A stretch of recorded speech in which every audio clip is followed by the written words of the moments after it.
નમસ્કાર દર્શક મિત્રો, આજની આધુનિક જીવનશૈલી કહીએ કે પછી વાતાવરણ પ્રદૂષિત થવાના કારણે કહી શકીએ, ક્યાં પછી ઘણા બધા એવા કારણો છે કે જેના કારણે આજના ઘણા બધા દંપતીઓના મેરેજ થયા પછી ઘણી બધી કોશિશો કરવા છતાં પણ પ્રેગ્નન્સી રહેતી નથી. તો આજે હું તમને એક એવા જ દંપતીની મુલાકાત કરવા માટે જઈ રહ્યો છું કે જેમને પણ કંઈક લગ્નના ઘણા વર્ષ થયા હતા અને એવો જ કંઈક પ્રોબ્લેમ હતો. તો આપણે એમના મોઢેથી જ સાંભળીએ. તો સૌ પ્રથમ આપણે શરૂઆત કરશું એમના પરિચય સાથે. તો તમારું નામ સૌ પ્રથમ જણાવો. વિમલભાઈ લક્ષ્મણભાઈ પટેલ. વિમલભાઈ લક્ષ્મણભાઈ પટેલ. બેન, તમારું નામ જણાવજો. મધુબેન વિમલભાઈ પટેલ. ઓકે. ગામ? અંબેટી. ઓકે.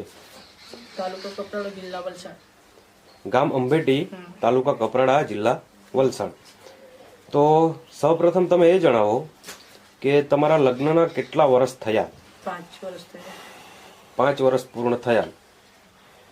તો લગ્નના 5 વર્ષ પૂર્ણ થયા, તો આ સમય દરમિયાન તમે કોઈક એવી ટ્રીટમેન્ટ ડોક્ટરની કરાવી?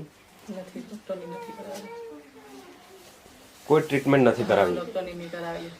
ઓકે. તો કોઈક બીજો ઉપચાર? એ આયુર્વેદિક દવા ને ભગત ભવાને. આયુર્વેદિક દવાઓ.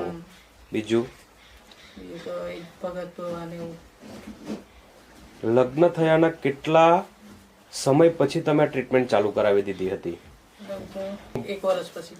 1 વર્ષ પછી તમે ટ્રીટમેન્ટ ચાલુ કરાવી દીધી, કારણ કે નોર્મલ પ્રેગ્નન્સી નહીં રહી એટલે તમે ટ્રીટમેન્ટ ચાલુ કરાવી દીધી. ઓકે. તો શું એમાં કંઈક સફળતા મળી હતી? નહીં. ઓકે. એ જણાવો કે તમે આજ સુધી આયુર્વેદિક દવાઓ ભગત ભુવા પાછળ કેટલા રૂપિયાનો ખર્ચ અંદાજે કર્યો હશે? અંદાજે 50-60 હજાર તમે ખર્ચી ચૂક્યા, અને 4 વર્ષ પણ તમે બગાડી નાખ્યા કે હવે અહીંયા જશું તો આપણને રિઝલ્ટ મળશે, અહીં જશું તો રિઝલ્ટ મળશે, અહીં જશું તો, એમ કરીને 4 વર્ષ પણ બગડ્યા અને 50-60 હજાર રૂપિયા ખર્ચ પણ થયો. તે છતાં કોઈ પણ સફળતા મળી નહીં હતી તમને. તો તમે એવું તો શું કર્યું કે જેથી આજે જોઈ શકો દર્શક મિત્રો કે આ તમારા ઘરે બાળકનો જન્મ થયો છે. તો સૌપ્રથમ તે જણાવો કે બેબી છે કે બાબો છે? બેબી છે. અત્યારે આપણી જન્મ થવાનો કેટલો સમય થઈ ગયો? જન્મ થયો 5 મહિના અને 10 દિવસ. 5 મહિના અને 10 દિવસ થયા. તો ડિલિવરી નોર્મલ થઈ હતી? હા, નોર્મલ. ઓકે. જન્મ વખતે આ બેબીનો વજન 3 કિલોમાં થોડો ઓછો હતો. 3 કિલોમાં થોડોક ઓછો હતો. આજે 5 મહિના થયા છે, તો આ 5 મહિના દરમિયાન બેન તમને કોઈક તકલીફ થઈ ડિલિવરી પછી? બાળકને કોઈક પ્રોબ્લેમ થયો? એમને બી કોઈ પ્રોબ્લેમ નહીં થયો. ઓકે. મતલબ આજે જન્મ થયો અને 5 મહિના થયા છે, માં અને બાળક આજે પણ તંદુરસ્ત છે એકદમ. તો એ આપણે જોઈશું. તો સૌપ્રથમ પણ તમે પહેલા મને એ જણાવો કે તમે આજે તમારા ઘરમાં બાળક છે, તો એ પ્રેગ્નન્સી કઈ રીતે રહી? તમે એવું તો શું ટ્રીટમેન્ટ કરી? તો એ સૌપ્રથમ થોડું જણાવો. 3 મહિનાની સાથે જ એક કીટ એમને આપી અમે અને શરૂઆત કરાવી હતી. કઈ દવા આપી હતી? દવા એકચ્યુઅલી હા બતાવો કે તમે જે પ્રોડક્ટ યુઝ કરી એ બતાવો કે જેથી આપણે દર્શક મિત્રો પણ જોઈ શકે. આ છે બહેનો માટે નેચરામોર વુમન. ઓકે. અને આ છે ઓકે ન્યુટ્રી લીવર. ઓકે. જે ભાઈઓ અને બહેનો માટે છે. ઓકે. અને આ છે વુમન વેલનેસ. ઓકે. જે બહેનો માટે, ફક્ત બહેનો માટે છે. ઓકે. અને આ છે મેન વેલનેસ. હા. જે ભાઈઓ માટે છે. ઓકે. એ શરૂઆત કરાવી હતી આ પ્રોડક્ટ. ઓકે. હવે થોડુંક તમે જણાવજો વિમલભાઈ, તમે કઈ રીતે લેતા હતા, અને બેન તમે પણ જણાવજો કે તમે કઈ રીતે લેતા હતા.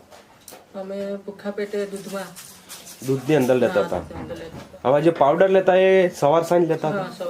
ઓકે. એક ચમચી. અને ટેબ્લેટ પણ તમે સવાર સાંજ લેતા હતા? ઓકે.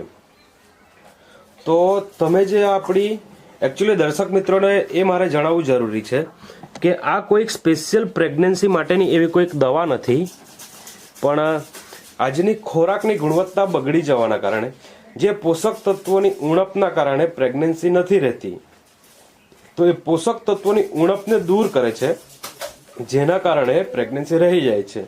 એટલે કોઈક દવા નથી, પણ લોકોએ એનું નામ દવા રાખ્યું છે. એકચ્યુઅલી એક ફૂડ સપ્લિમેન્ટ છે અને ડાયટરી સપ્લિમેન્ટ છે કે જેની ઉણપના કારણે આ નથી રહી શકતી પ્રેગ્નન્સી, તો ઉણપ એ દૂર થઈ જાય છે, એના કારણે પ્રેગ્નન્સી રહી જાય છે. હા, હવે બેન તમે જણાવો કે તમે કીધું એમ આ પ્રોડક્ટની ઉપયોગ તમે શરૂઆત કરી એ પહેલા તમને કંઈક પ્રોબ્લેમ થતા હતા, તો એ શું પ્રોબ્લેમ હતો?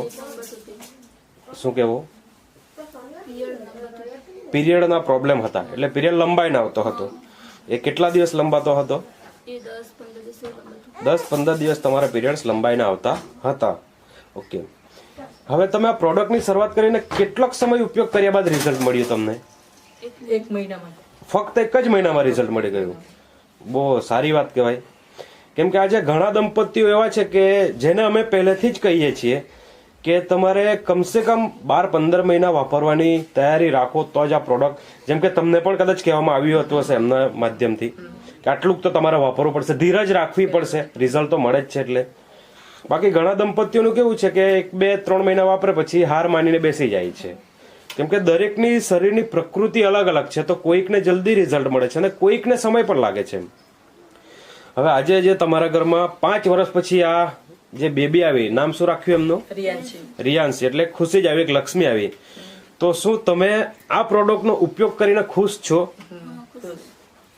શું આ પ્રોડક્ટ જો એક વિશ્વાસ રાખીને વાપરવામાં આવે તો રિઝલ્ટ મળે છે? 100% મળે, પણ વિશ્વાસ રાખવો ખૂબ જરૂરી છે. ઓકે, હવે તમારા જેવા ઘણા બધા દંપતીઓ હશે જે આપણા આજુબાજુના વિસ્તારના કે આપણા વલસાડના કે પછી ગુજરાતના કે આખા ભારત દેશના, કે જે લોકો આવી સમસ્યાથી પીડાઈ રહ્યા છે, લાખો રૂપિયા ખર્ચો કરવા છતાં પણ એ લોકોને નથી રહેતી પ્રેગ્નન્સી. તો એવા દંપતીઓને તમારે શું સલાહ આપવી છે? ખરેખર આ વસ્તુ વાપરવી જોઈએ? ઓકે, તો મારે દર્શક મિત્રો તમને એક બીજું જણાવવું એ છે કે જો તમે આવી સમસ્યાથી પીડિત હો તો ખરેખર આ પ્રોડક્ટનો ઉપયોગ કરો, જેથી તમને પણ આવું સરસ રિઝલ્ટ મળે અને